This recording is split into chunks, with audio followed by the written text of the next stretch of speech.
Hi, I'm Rodney Miller. And I'm Jan Carl. Thanks for choosing to watch this clip from our Small Town Big Deal YouTube channel. For full episodes, go to our website, smalltownbigdeal.com. And subscribe to our YouTube channel to find all kinds of great clips. Now enjoy the video.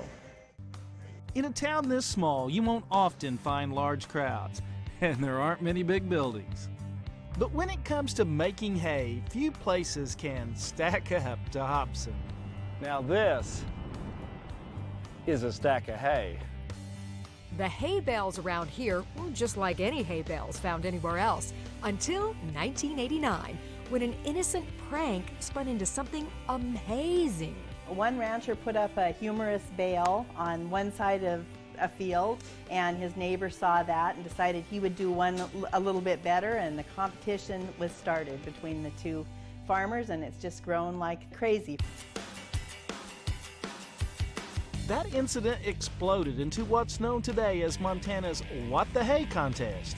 Anyone from anywhere can enter. And they have. Competitors have come from as far away as New York and California. The premise? It's pretty simple. Contestants are able to turn this into this. Oh my gosh, was that laid hay gaga? You have to love it. This year, some 60 entries are displayed along a 21-mile stretch of road known as the Montana Bale Trail. You will be amazed at these creations. What? What? Rotten hay. Oh boy. Okay, that was a stretch. Yeah, kind of. It's quite a deal with 7,000 people, probably 3,000 cars coming through. That's quite a little influx of traffic for our town of 200 people. Among those 200 people are 3 veteran What the Hay families, all with stellar performances in past contests. Each will grant us access into their camp, allowing for a behind-the-bale peek at what goes into making these masterpieces. I like make it more 3D out of hay. I could do that. We start with the cars, led by Clint Carr, who arguably has one of the best records in contest history. And he has a message for his competitors. All I can say is just keep trying, guys. You'll never beat me, but that's all right. His previous entries include this 210 People's Choice winner called 5 Hay Clock Somewhere. 5 o'clock somewhere was a good one, and the large clock, and the hands stood still and the clock turned. Clint also won People's Choice in 2008 with this 60-foot-tall entry, Statue of Libert Hay. But this year, Clint Carr better watch his back because contest veteran Cynthia Dirks is a real contender. Just like Joe Namath, you're going to guarantee a win. Yeah, I'll have to lock Clint Carr in his basement or Mike. Perhaps Cynthia is best known around here for her 2011 award-winning entry, Receding Hayline, spelled Hayryline. It's been pretty darn competitive all these years, especially between me and Clint. But no one in the Carr or Dirks families is scaring contest veteran Mike Woods this year. Although in 2010, some were surely frightened by his Headless Horseman entry. You know, Rodney, the creativity and the dedication is simply amazing. Again? I like that one. Now, you know, I've been over to the Carrs and the Dirks, and they're really going after you hard. Any predictions now about who's going to win? Well, I'm pretty confident I'm going to get first. Clint's probably going to get third. A sure winner this and every year is the Hobson Museum and Library, because that's where the contest proceeds go. But that's not outdone by the impressive amount of small-town camaraderie and creative spirit that's consistently displayed by spectators and competitors. I love this one.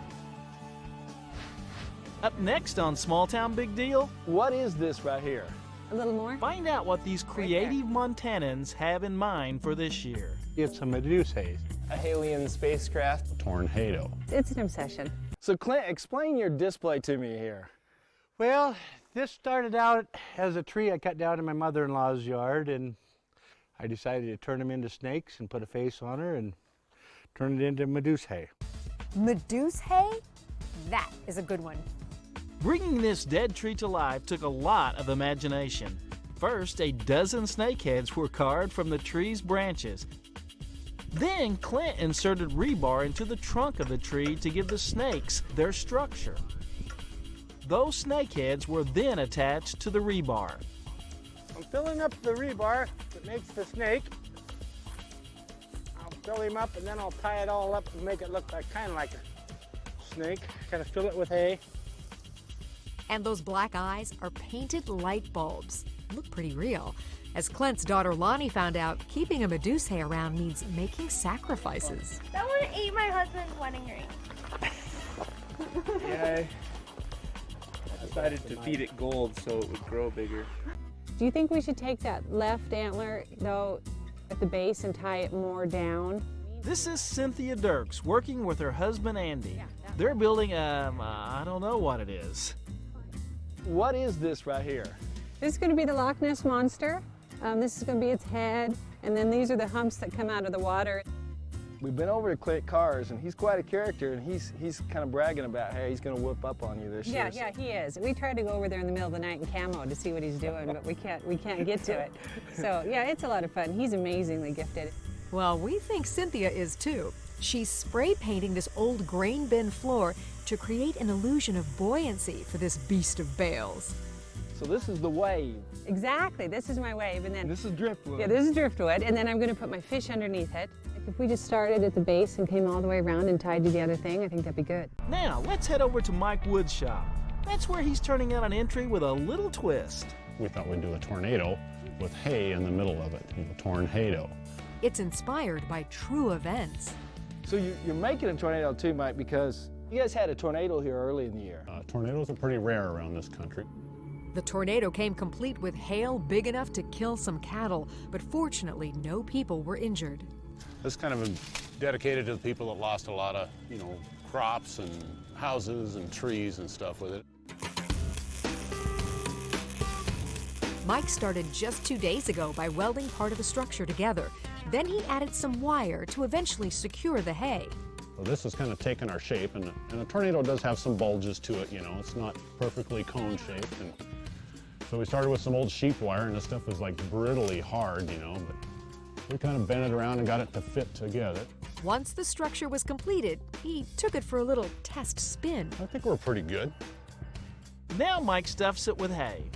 But the big challenge will be finding a place to hang this cyclone somewhere along the bale trail. Well, Mike's task seems pretty simple compared to Clint's.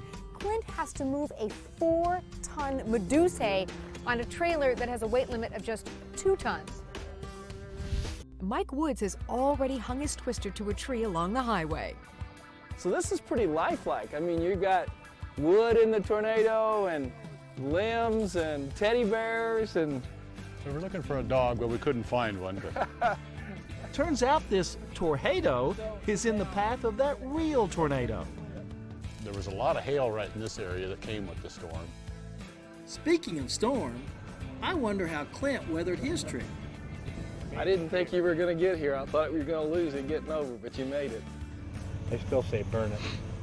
Let's head over to the Oxen Yoke Inn, where Cynthia Dirks will announce the winners. Okay, first place goes to Clint Carr with Medusa.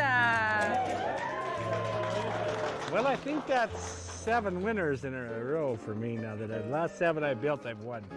How will our other contestants fare? Third place goes to Tornado. I feel pretty happy about that. There was a lot of good entries this year, and I didn't think I'd place near that high or even come close. Now the question is, when will Cynthia get to read her own name? 9th was a Loch Ness Monster. I did that one. You just really have to give it to people like Clint Carr and Mike Woods. They did tremendous bales, and it was a lot of fun, and people really enjoy it. Thanks for watching this clip from Small Town Big Deal. Don't forget to click the subscribe button and be sure to click the bell so you'll be notified when we upload new videos. Also, click the like button. To see full episodes, go to www.smalltownbigdeal.com.